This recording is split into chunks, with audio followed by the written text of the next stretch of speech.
What's up guys, Richard here, welcome back to my channel and welcome to the next devlog in the series on the language of magic. Now before I jump into the actual game, I wanted to give you guys a little bit of exciting information. So last week I officially had my graduation ceremony for the 2-year course I was doing on game programming. Yes, I learned game programming over 2 years and only just recently did that. In fact, the graduation was last week, but I finished the course at the end of last year, but the whole COVID situation threw things up in the air basically. Anyway, there was one thing that came out of that graduation ceremony which I think some of you might be interested in, and that is the fact that I won the Outstanding Game Programmer Award. So what does that mean? Well, it means if you need an outstanding game programmer and you got the mullah, you know who to speak to. Anyway, let's get back to the actual game. So, Josh, our environmental artist, has put together some beautiful environmental assets. So remember last time I spoke about the fact that we will be able to have modular buildings within this game and be able to put them together in different ways and be able to create like large city areas. Well, this is basically some renders of those modular buildings being put together in different ways. And as you can see, also, we'll be able to change the textures. So we'll be able to create like different themes for different locations. And here are some of the parts just like all apart.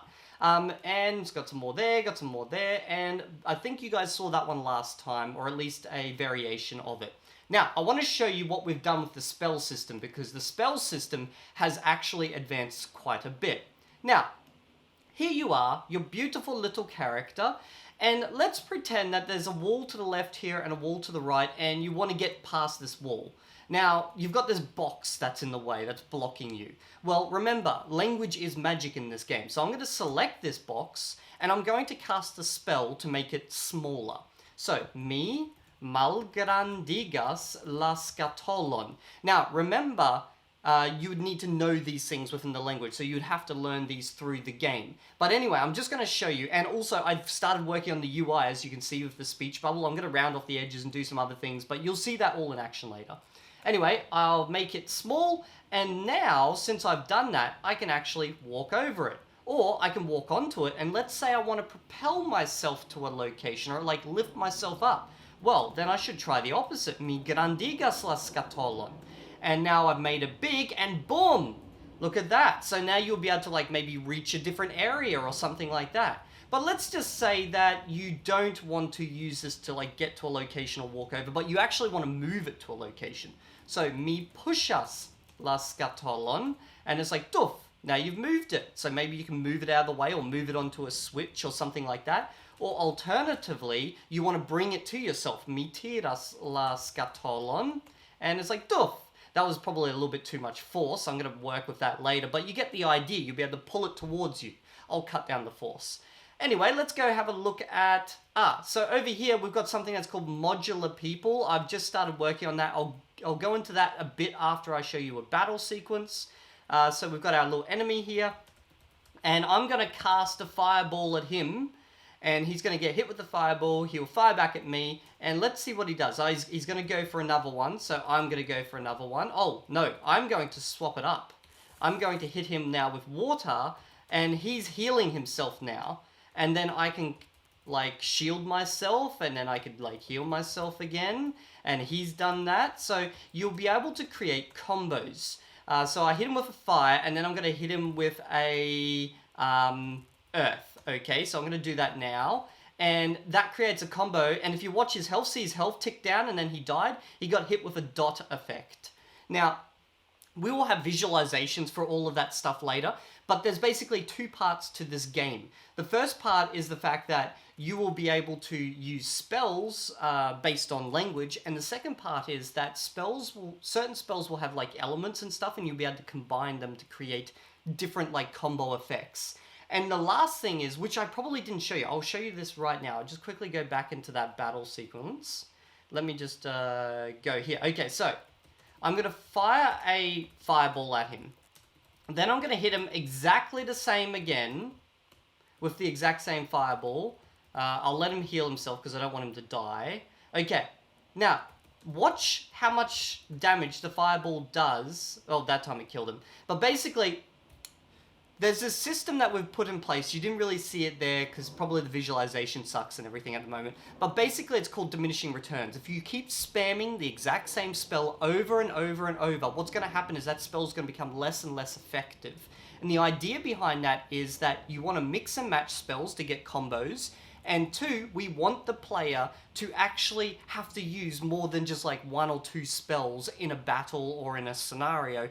Otherwise, they're going to start getting smashed with something called diminishing returns, which is, as I said, it becomes less effective.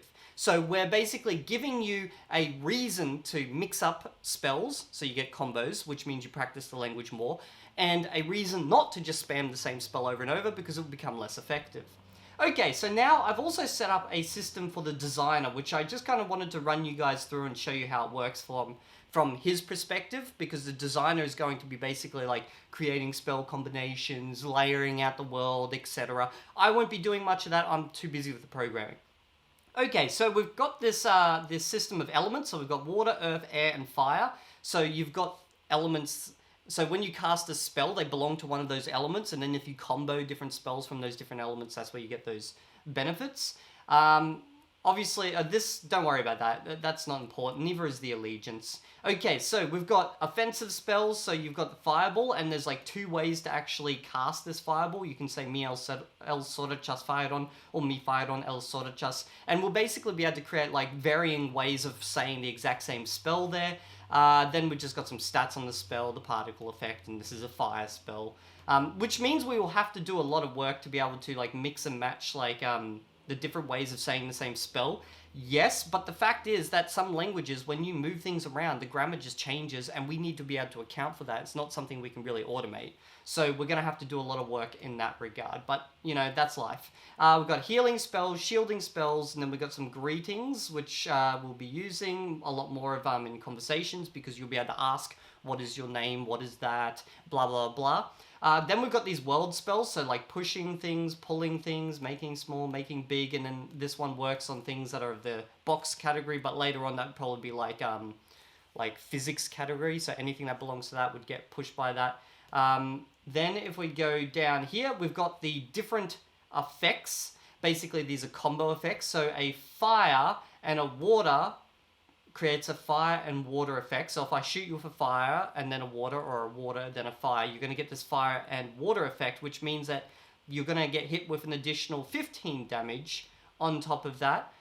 Is there anything else that one does? No. But if I have a look at the earth and air one, that one will put a dot effect. That's a fire. It's going to hit for 20 damage, I believe. Yeah, damage per tick is 20. It's going to tick twice, and it's going to have a duration of 1 second between ticks. So you can see we've also got like freeze effects so that they can't cast. We've got interrupt effects. So basically, and these effects also work on you. So you might be typing out a spell and the enemy interrupts you, which basically wipes out what you've written. So you have to start again. These are all different like effects, and we'll introduce more in times to come. But the next thing I think I'm mainly working on is the UI, and the design is going to start blocking out the world a bit more. There's been some other things that have happened in the background, but I don't really think anything that's of that much value to you guys. Anyway, if you want to know more about specific systems, you can always just ask, and in the next video, I will talk about them. That's it. If you've liked this video, like it, share it around, sub to the channel, and I'll see you all in the next video.